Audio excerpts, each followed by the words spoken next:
is an extremely long time. It's true. So it says we're live. Are we really live? That is a good question. Let's find out. Can you tell me, husband?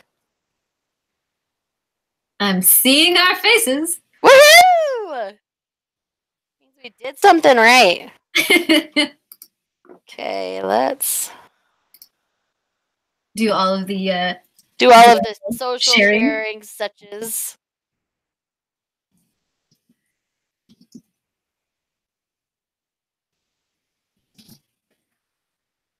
Like all good social media people. Yes. Yeah, we're here. Okay, there's a Facebook one. Now I gotta do the Twitter one.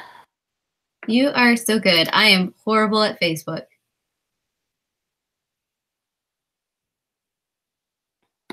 Just gonna have me here dancing.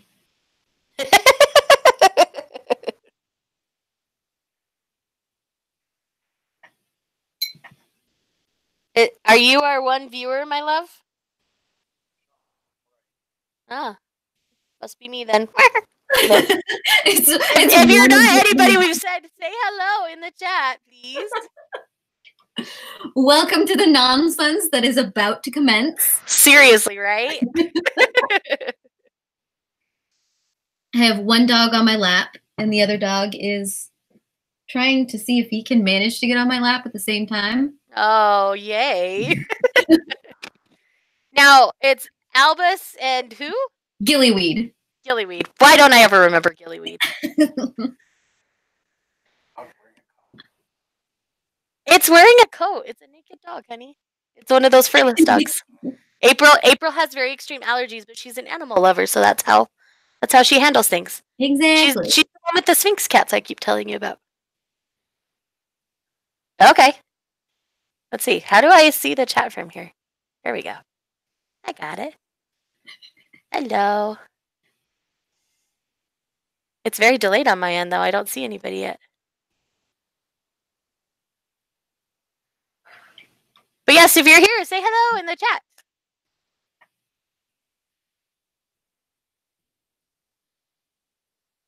The king of tags is here. Hey, Amesky. Do you want me to call you OJ, dude? Like, I never know what you want me to call you.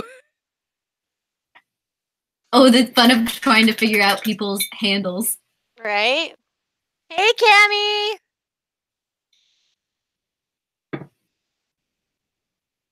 You adorable human, you. Congrats on like 400 subscribers.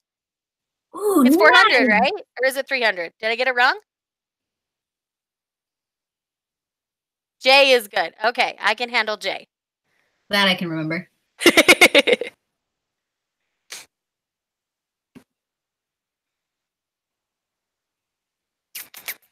I think I'm just going to pull up the chatty on my phone so I could see it better because it seems to not want to pop up here. Weird. Oh, I think that's the Hangouts chat. Correct. 400. Okay. So much technology. Ugh, too much technology sometimes. All right. Okay. I should be able to see everybody now. So we're good. So, yes. The reason why we're all here today is we're going to talk about Brightly Burning by Alexa Dunn. If you need a cover look, this is how it looks. It's so pretty. It's so pretty. And this is essentially a Jane Eyre retelling in space. Now, I do think this story is super accessible for those who haven't read Jane Eyre, because it's still just a good story. But I think it has more pull and more attachment if you've actually read Jane Eyre, because you see all the different elements of the story throughout. Mm-hmm. Definitely. Yeah. Okay. Won't call you OJ. We'll just call you Jay. But yeah, so let's just go ahead and dig right into this discussion. I know we'll have more people popping in, and if you pop in, just say hello. And yeah, let's just dig into this. We'll try to check the comments often so we can still like respond to everybody, obviously. But we got lots of juggling that we're doing here because we've got notes, we've got chats, we've got all that kind of stuff going on. So, April, what star rating did you end up giving this one? This one was okay. So there's a lot of things that went into my brain as I was reading this book. So at the end of it, I gave it like a mid-range. I'm floating between 3 and 3.5. Okay. Various different elements, and I do really like the classic and the gothic feel of that classic. And right, when it got translated, it didn't quite hit the same mark for me. Exactly. So right now, it's sitting there. Right. So it's hard to translate gothic into science fiction. Like, it's just so hard to do. I mean, it's doable in a sense, but that's something that can easily get lost in the translation when you're trying to add all of the technology and stuff into it. You can get sucked into that instead of your gothic atmosphere. So, like, I kind of half expected that going into this, and maybe that's why I was able to enjoy it a little bit more. For me, it's more like a 4.5. I do really love the core story that's happening in Jane Eyre, so I think that's why I gave it such a favorable rating, because a lot of those notes of the actual Jane Eyre story are all there. Very true. Yeah, no, I got stuck in how great! You're here! Talk about your man cold! Yeah, no, I got a little stuck on parts of it because we're set in a future world, but at the same time, we're trying to feel like we're in the past. So there's a lot of these antiquated things that they're trying to pull in, like the dresses and the kind of big party and women's and men's role that just started to irk me a little bit, because I'm like, you're in the middle of space trying to survive for your life. Why would you be surprised that a woman is an engineer? Right? That was one thing that did rub me. Like, yeah, you basically want to survive. It doesn't matter what gender you are if you want to stay up in space. And so it was little things like that. Like, and sometimes I struggled with the fact that she was very much a dress wearer. Yeah. Because what engineer wears dresses? Let's be real. Right. I'm like, you are gonna get caught on something, and it's not gonna end well at all. Right? It's like isn't it like a hazard, like a health hazard to do something like that? Like, you would think they wouldn't even allow you to, just because of the hazard of it. Yeah. Well, and then there's this: you have limited supply, so why are you wasting material on something flowy like that? But you are right. There are a lot of the original story elements in this retelling that I'm like, oh yeah, yep, that is it. And as I was reading, I was trying to, especially at the very beginning when you didn't know Jessa was the sister, how is this going to play out? He had to be like 9 or 10 years old to actually conceive this child. Right? It just wasn't making sense. Because, like, as soon as I found out that our Rochester character was 19, I was freaking out. I'm like, why is he 19? This is not legal. This is not okay. I was having a moment with it. But then when I found out it was his sister, I was like, oh, breathe, sigh of relief. I can do this. Yep. No, I have it in my notes where it's like, in all caps, I'm like, what is going on? No. I have enter Hugo Fairfax. Yum. He's young. Holy crap. Those are my exact notes from this, because it was so, I think that's one thing that ended up not working in my favor with this particular retelling, because part of the element that made Jane Eyre what it was their huge age gap. And I like a good age gap romance. I am guilty of it. But it made certain things not work the same. Yeah. I mean, it wasn't necessarily bad. And when you're working with a young adult audience, I guess it makes sense to make them closer in age. I mean, you're still... And I think the part that bothered me is you're dealing with an illegal age gap. Like, that's when I run into issues, because she wasn't even 18. Right. And they were kissing and being intimate. And to me, that's still not okay. Like, it's just not. Right. Yeah. If you're gonna let her be 18 before you start macking on her. Come on. If you're gonna shorten the age gap, at least still make it legal. Unless you're going make to it have 18 and 20 instead of 17 and 19. How much harder would that have been? Like, none. Nope. But yeah, so that I think was the biggest surprise out of all of it to me.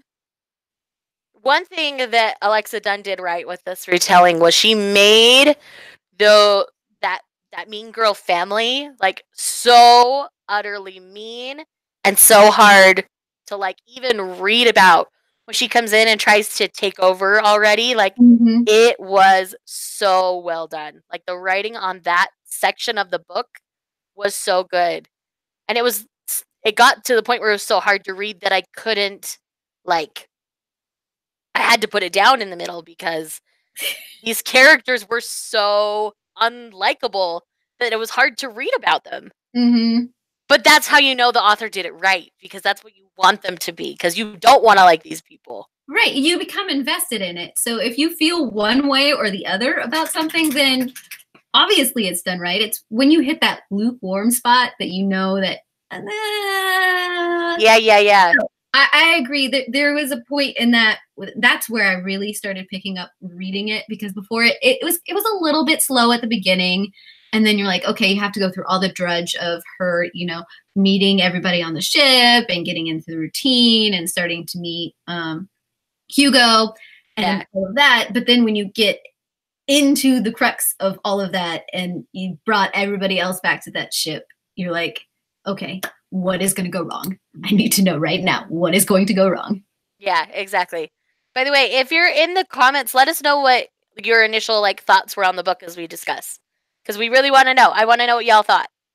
I just forgot to mention that earlier. Because I'm a space cadet and I forget things. But yes. So, the other thing with this one, let's see where to go. I loved Rory the computer. Rory the computer was it was giving me a little bit of Mbot feels, but only low key. Oh, yeah. I would much rather have Mbot over Rory any day, personally, because Mbot's personality is just better.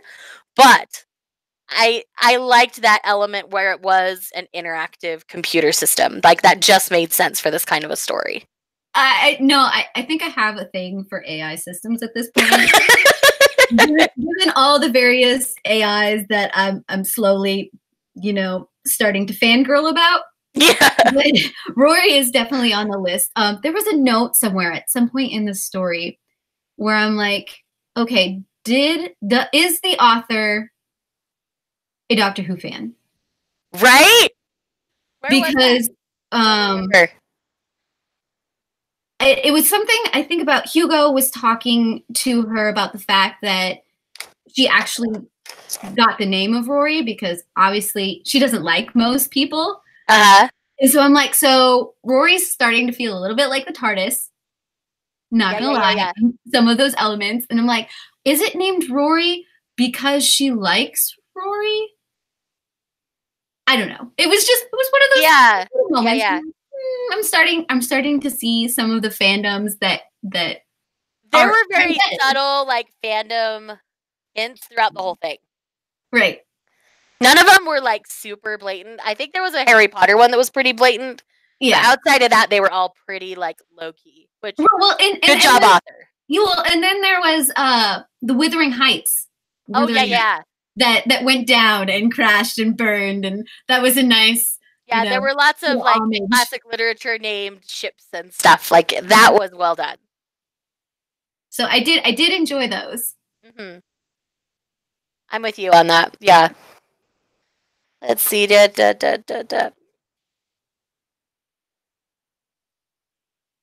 Oh, there was a Moulin Rouge deck. Yeah. I made a comment about that because I'm like, okay, seriously, we had to call it the Moulin Rouge. I mean, I love all things Parisian, but that was a little much for me. Yeah. Well, and I mean, a lot of it it's very in your face. Yeah. A lot of the literary references and things like that, which this book is written almost as if it was written for literary fans. Uh-huh. Because it had all of those little elements in it. which is okay when done well, but sometimes you can go too far. Especially when they're too easy to spot. I mean, I like love Moulin Rouge, Jack.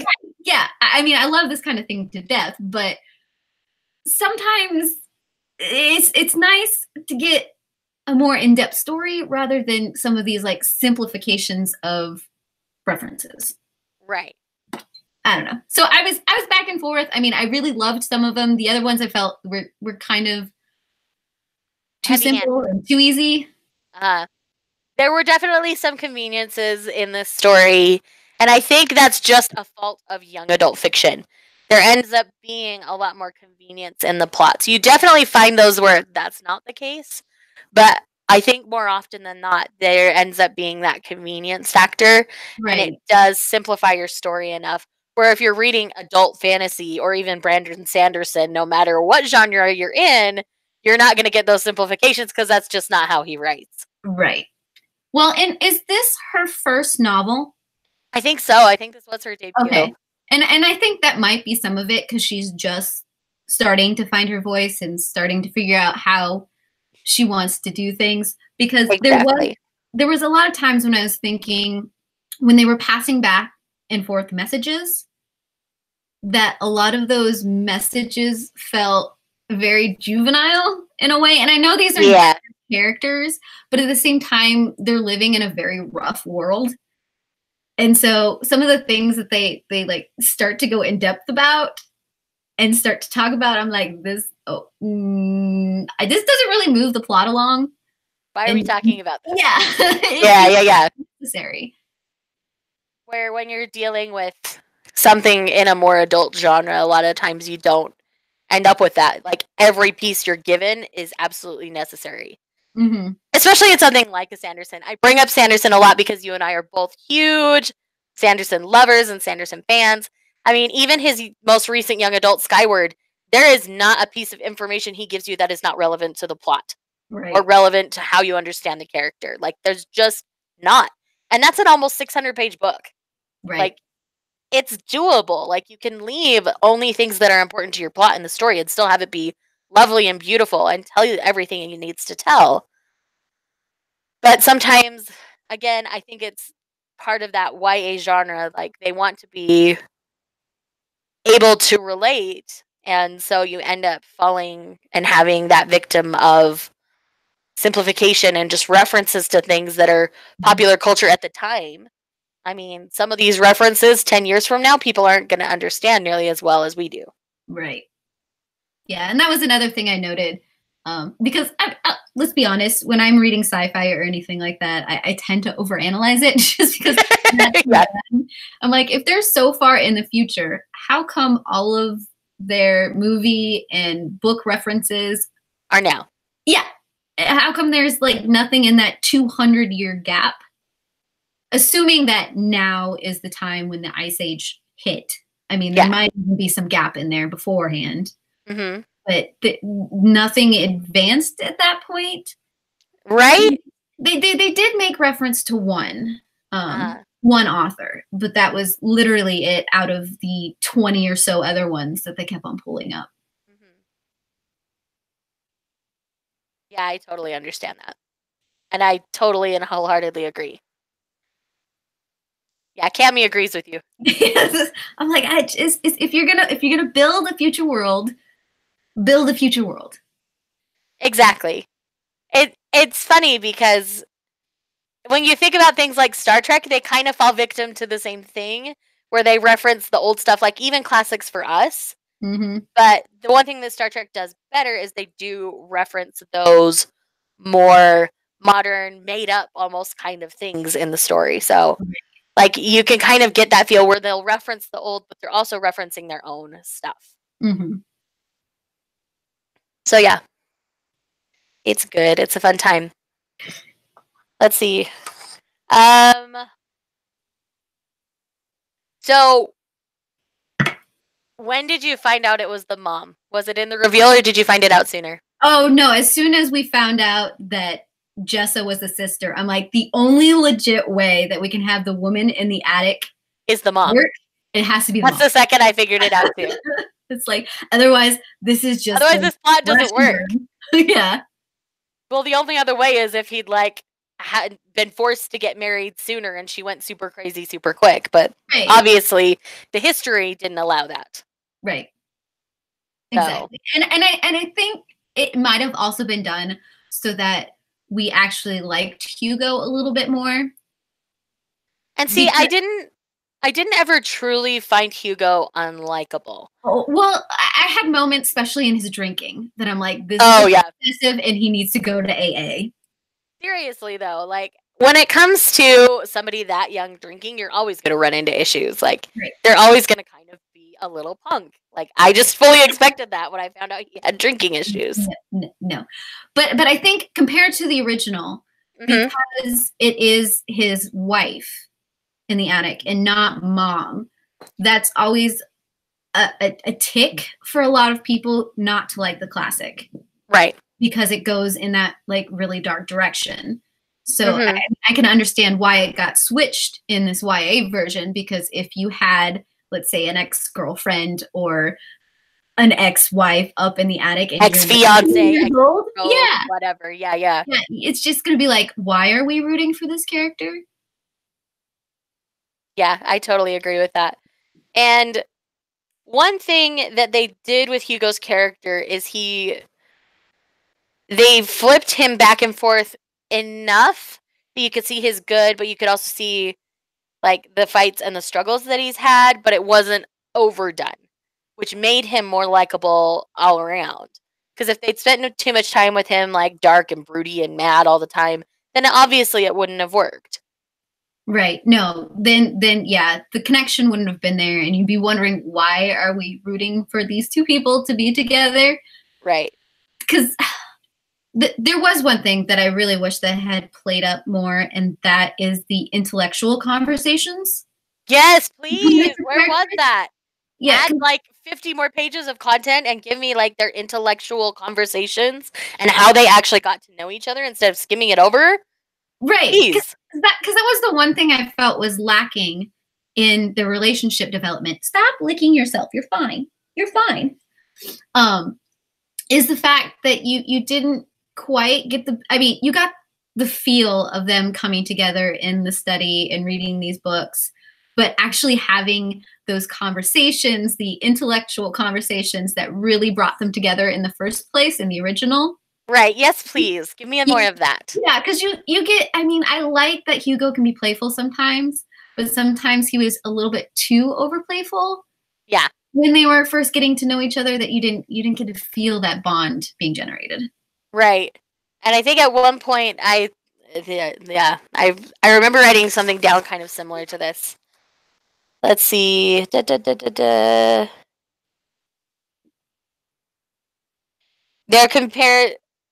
companionship feels a bit too easy. Drunk Hugo is the answer to that. Mm-hmm.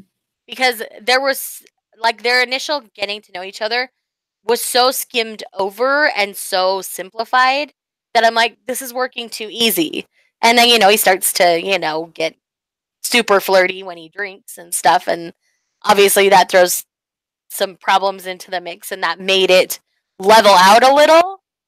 But I still hate that it was oversimplified, because it's that time in the study where they talked about books and all those kinds of things that they really started to get to know each other and fall for each other. And that was so glanced over that it made me a little sad. Right. That's exactly it. Exactly. Let's see.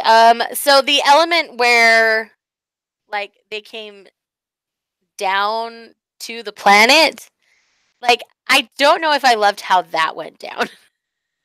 Because, like, it all of a sudden made her out to rescue him, and I don't know that I liked that, because the Jane I knew wouldn't have bothered to rescue him, the old Rochester. So that part of it made it feel more YA to me, I guess. Right. Because in the classic, she stands on her own 2 feet and she walks away from him and is done. Like, she doesn't go back to him. Mm-hmm. Because she deserves better. Right. Well, and that's exactly it. Because wasn't it in the classic, she she has this moment where she kind of connects with him, and then that's why she thinks about going back to the old house to see where everything is at. Right. Cami was saying, I think that might take the classic edge off the story, and I think I would agree with that, to make it more for a YA audience instead of the classic. But, in a generation where everybody talks about strong females and wants those strong female characters, it's hard to see this girl who clearly wasn't treated the best go back to this guy. Mm-hmm.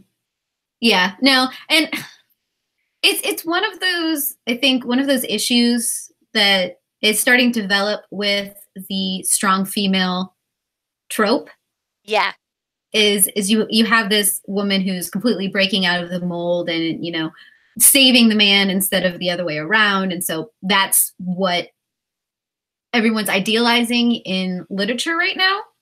Whereas it's sad, actually. Yeah, I mean, and there's different levels of female strength and female empowerment.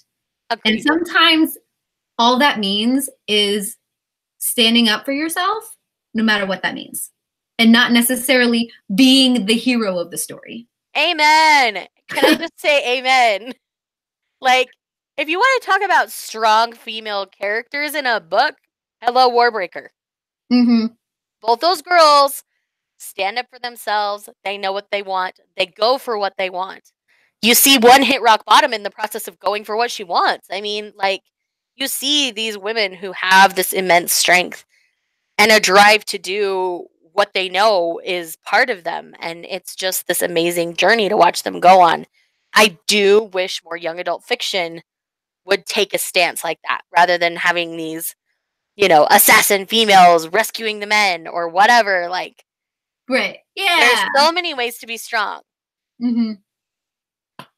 It can be strong intellectually, where you save people with your mind, and, strong emotionally, where you can, stand beside someone when they need you, all that kind of stuff. There are so many ways for a woman to be strong that we're getting pigeonholed into this one. And it makes me so sad for this upcoming generation because they don't understand all of the ways that a woman can be strong. Right. Yeah. Because, I mean, it somehow, somewhere along the way, female strength became taking over a man's position. Uh-huh. And that is not what it is about. Yeah, I completely agree. And especially with the way our political world is standing right now, like, that's even more amplified than it has ever been. I mean, say what you want about current politics. I'm not going to get into that discussion today, but it's one of those things where I feel like this world has become such a man-hating society because of our political atmosphere right now. And that's not how society should be. Women can be strong, but they don't need to hate a man to be strong. Does that make sense? Yeah, no, that is exactly it. I'm a happily married woman, and I don't hate men in any way, shape, or form. I don't hate women either. I'm not a huge hater of people. So maybe I'm weird. I don't know. Oh, we're getting well said and preach, ladies, preach in the comments. But yeah, like, seriously, there's so much. There's a lot to, like, decompress in this book, especially, like, good and bad. Like, it wasn't a perfect book. I'll never say it was perfect. It was not a 5-star read, but man, it was sure fun. Mm-hmm. Definitely. No, it was one of those books that I think if I wasn't constantly sitting and taking notes for this book club, I probably would have read in maybe 6 hours and enjoyed it more. Yeah, no, exactly. So, yeah, anyways, that's essentially Brightly Burning, ladies and gentlemen, and it was really fun. I think it was a really good pick for our first pick, I think. I agree. So, when it comes to February, we've got 2 choices that we've talked about that we've narrowed it down to. The first one, I've got a physical copy of here so people can see, and that is 96 Words for Love. This is by Rachel Roy and Ava Dash. This is an Indian-inspired mythology love story. And I think for February, that could be really fun. This is a recent release, so it just came out in January, and I picked it up because it looked so good. So this could be a really interesting one for us to pick. And then the other one releases on Tuesday, and that is A Curse So Dark and Lonely by Bridget Kemmerer.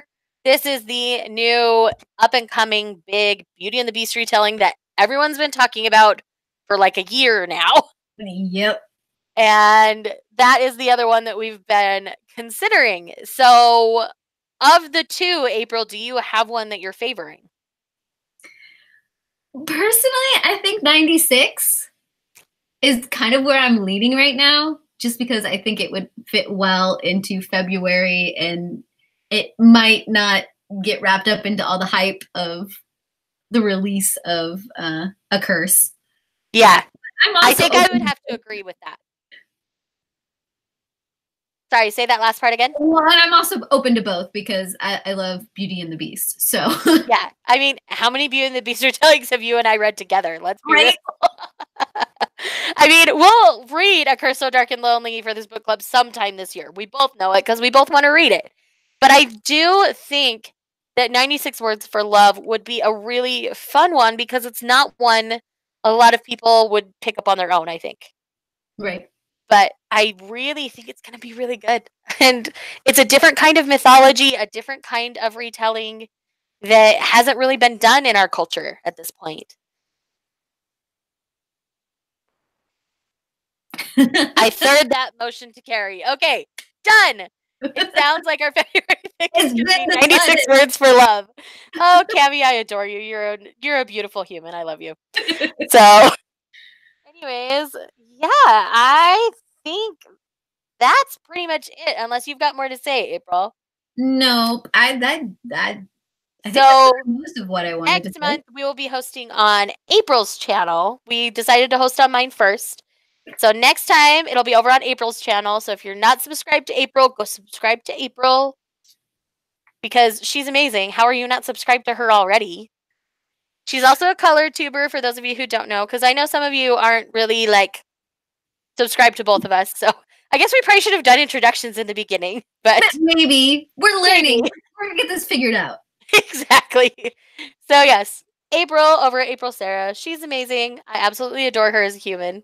She was one. I would have to say you were probably my first like BookTube friend that I made because you found me through the BookTube newbie tag, and it was like 3.5 years ago. It's crazy. It's hard to believe I've been putting out content that long sometimes, but at the same time, it feels like I've been putting out content forever. So, but yes. So if you're not subscribed to April, go subscribe to her. She does BookTube and ColorTube primarily. She does other fun things sometimes when she has the inkling. So that's that. And then I primarily do books and manga, really. I really don't do much more outside of that. You'll occasionally see a bullet journal video on my channel, but that's like it. I'm really not that creative anymore. Well, you were doing video games for a little while. I was for a tiny minute, and I still play them. I just don't stream them because, like, one person would get on, and it just wasn't what my viewership wanted. So I decided to stop doing it. Understandable. Okay.